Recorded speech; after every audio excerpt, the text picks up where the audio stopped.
Hello everyone welcome to our channel Assam e classes. आजिर এই ভিডিওটোত আমি অসম টেটৰ সমাজ বিজ্ঞান বিষয়ৰ অতি দৰকাৰী 30টা প্ৰশ্ন আলোচনা কৰিব গৈ আছো। যদি আপুনি পোন প্ৰথমবাৰৰ বাবে আমাৰ চেনেলত আহিছে অনুগ্ৰহ কৰি চেনেলটো সাবস্ক্ৰাইব কৰি ল'ব। তো বলক প্ৰথম খণ্ডৰ ভিডিওটো আৰম্ভ কৰো। ইয়াত প্ৰথম প্ৰশ্নটো হৈছে শুকান বৰফ ড্ৰাই আইছৰ ৰাসায়নিক নাম কি? ইয়াৰ শুদ্ধ উত্তৰটো হ'ব কাৰ্বন ডাই অক্সাইড গোটা অৱস্থাত থাকে। 2 নম্বৰ প্ৰশ্ন মেনিনজাইটিছ ৰোগে মানুহৰ শৰীৰৰ কোন অংশ অনিষ্ট সাধন কৰে? ইয়াৰ শুদ্ধ উত্তৰটো হ'ব মগজু আৰু স্নায়ুৰজ্জু।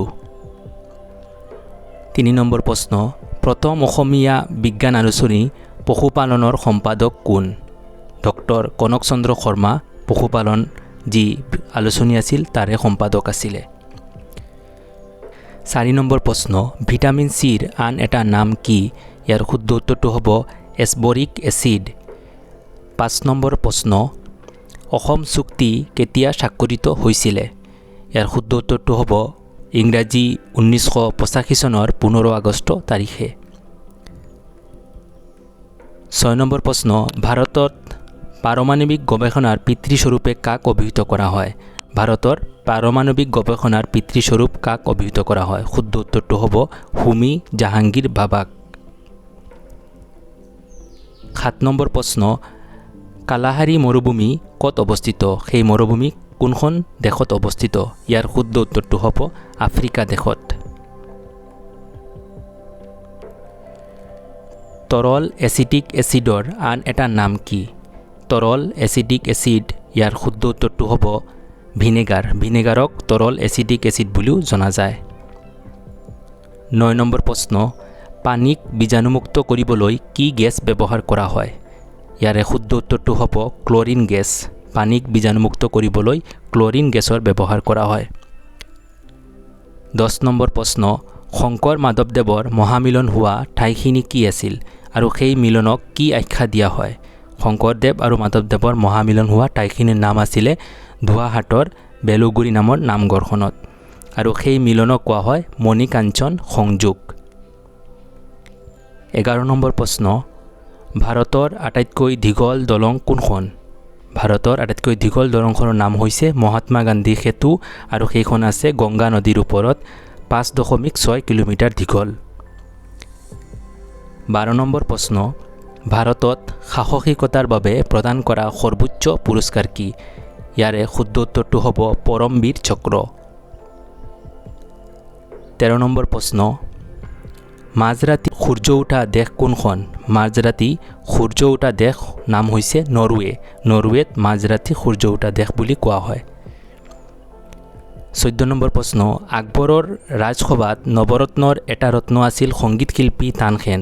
তেওঁৰ প্ৰকৃত নাম কি আছিলে? তেওঁৰ প্ৰকৃত নাম আছিলে তান্না মিশ্ৰ। তানসেন দেৱৰ প্ৰকৃত নাম আছিলে তান্না মিশ্ৰ। 15 নম্বৰ প্ৰশ্ন বছৰৰ আটাইতকৈ দীঘল দিন কোনটো? বছৰৰ আটাইতকৈ দীঘল দিন হৈছে 21 জুন।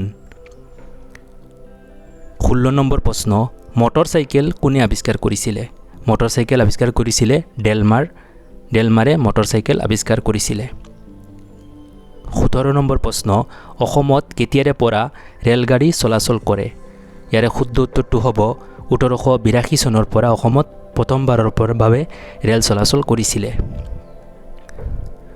18 নম্বৰ প্ৰশ্ন মানুহ কম্পিউটাৰ বা হিউমেন কম্পিউটাৰ কোন? ইয়াৰে শুদ্ধ উত্তৰটো হ'ব ভাৰতৰ শকুন্তলা দেৱী। 19 নম্বৰ প্ৰশ্ন ভাৰতৰ প্ৰথমগৰাকী ৰাষ্ট্ৰপতিৰ নাম কি আছিলে? ভাৰতৰ প্ৰথমগৰাকী ৰাষ্ট্ৰপতি আছিলে ডক্টৰ ৰাজেন্দ্ৰ প্ৰসাদ। 20 নম্বৰ প্ৰশ্ন কিমান চনত স্বাধীন ভাৰতৰ প্ৰথম সাধাৰণ নিৰ্বাচন অনুষ্ঠিত হৈছিলে? কিমান চনত ভাৰতবৰ্ষত প্ৰথমবাৰৰ বাবে সাধাৰণ নিৰ্বাচন অনুষ্ঠিত হৈছিলে? ইয়াৰে শুদ্ধ উত্তৰটো হ'ব 1952 চনত। 21 নম্বৰ প্ৰশ্ন কোচ ৰাজ্য কোনে প্ৰতিষ্ঠা কৰিছিলে? কোচ ৰাজ্য প্ৰতিষ্ঠা কৰিছিলে বিশ্বসিংহদেৱে। 22 নম্বৰ প্ৰশ্ন কি শিল পানীত উপঙে? পানীত উপঙা শিলৰ নাম হৈছে পামিছ পাথৰ। পামিছ পাথৰ পানীত উপঙে। 23 নম্বৰ প্ৰশ্ন কোনজন কোচ ৰজাৰ শাসনকালত শংকৰদেৱে গুণমালা পুথিখন ৰচনা কৰিছিলে? কোনজন কোচ ৰজাৰ শাসনকালত শংকৰদেৱে গুণমালা পুথিখন ৰচনা কৰিছিলে? ইয়াৰে শুদ্ধ উত্তৰটো হ'ব নৰনাৰায়ণ দেৱৰ দিনত। 24 নম্বৰ প্ৰশ্ন, অসমৰ লৌহ মানৱ বুলি কাক কোৱা হয়? অসমৰ লৌহ মানৱ হৈছে বিষ্ণুৰাম মেধি ডাঙৰীয়া। 25 নম্বৰ প্ৰশ্ন, কাবাডী খেলৰ এটা দলত কিমানজন খেলুৱৈ থাকে? কাবাডী খেলত এটা দলত 7জন খেলুৱৈ থাকে। 26 নম্বৰ প্ৰশ্ন, সূৰ্যৰ পৰা আটাইতকৈ দূৰত থকা গ্ৰহটোৰ নাম কি? সূৰ্যৰ পৰা আটাইতকৈ দূৰত থকা গ্ৰহটো হৈছে শনি আৰু একেবাৰে কাষত থকা গ্ৰহটোৰ নাম হৈছে বুধ গ্ৰহটো। 27 নম্বৰ প্ৰশ্ন, অসমৰ প্ৰথম ৰাজ্যপাল কোন আছিলে? অসমৰ প্ৰথম ৰাজ্যপালৰ নাম আছিলে ছাৰ ছালেহ মহম্মদ আকবৰ হাইদৰী।